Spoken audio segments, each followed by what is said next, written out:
All Australian governments are using a certain amount of technology in the fight against this virus, but are they using it effectively enough? This week questions have been asked about why Vic Health ignored the COVID app.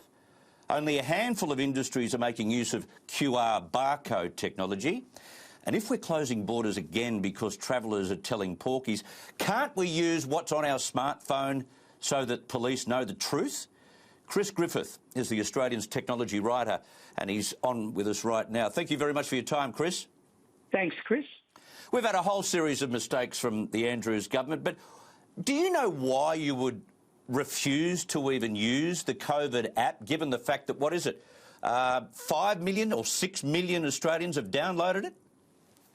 Well, I think Brendan Murphy, the former Chief Health Officer, gave a bit of an indication yesterday. He gave evidence at that COVID committee Senate hearing, and basically he said they used it during the first wave, but a lot of the health workers didn't feel it was particularly of value at that time, and so they kind of stopped using it. Now, it would have been great if the Victorian public had known that, other than keeping using the app. But there's been real problems with the app too. So I can kind of understand it, but you want to make every post a winner. And while there's been only a handful of people actually via the app that manual contact tracers didn't find, that's more than if they didn't. And one of those that was found in New South Wales on the weekend, there were 17 cases on Saturday. Those was found by the COVIDSafe app. Exactly. And that led to an event where there was dozens of people who have since been asked to go and get testing, and 2 of those have been found to be positive. Exactly. So you can make that a winner. It is a work in progress. Like just in the last few days, they've got it so that the app automatically updates, or at least you're asked to update it. So actually, while it's been through about 8 iterations, most of the people who downloaded it early on, unless they've consciously updated it, have the first version of the app on their phone, which wasn't working particularly well. Now, what about this QR code technology? Has it been extensively used around the country? I know at my local, the local pub and the local cafe, they use it. You put your mobile phone up to the patch or the barcode that they give you. You're automatically registered. Press another button, and they know exactly who's been in the premises. QR code technology is pretty old. It's been around a decade or more. You'd go up to a poster with your phone and you'd click against it, and it would give you a web page giving you information about that poster or service. So it's been deployed a lot in as a kind of contactless system. Like in the US, they use it as an alternative payment system. You don't actually touch anything. You can do that, of course, with wallets, but they've done that.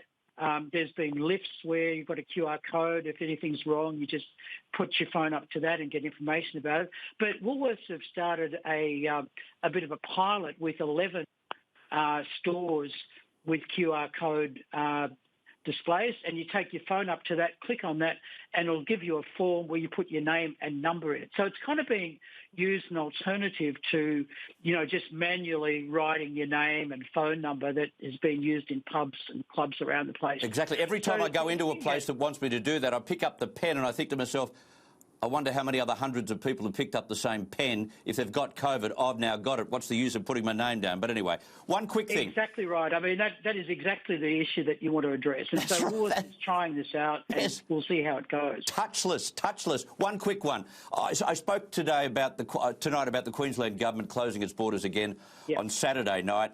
And one of the reasons was, we can't police our borders. People are lying and we don't know whether they're telling the truth. Hang on a second. Won't our smartphones tell the local constable or the local person at customs or wherever we land in our plane exactly who we've been talking to and where we have been?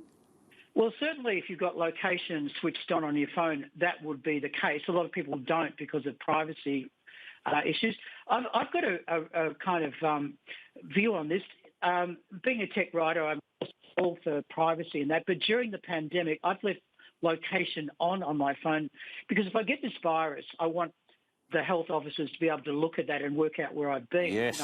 Because it's a more important issue than the privacy issue to me. Yes, Because in times of terrorism, in times of health crises, you've got to be prepared to lose some of your civil liberties to make it better for others and make yourself safer. That's exactly right. But I think in the broad community, if you try and bring in location tracking by police or whatever, you've got a big uphill battle to sell that. That's just where things are at the moment. Yeah, well, that could be changed with the stroke of a pen, I would have thought. Chris Griffith, some interesting insights into where we're using technology and where we could do a lot better. Thank you very much for your time. Thanks, Chris.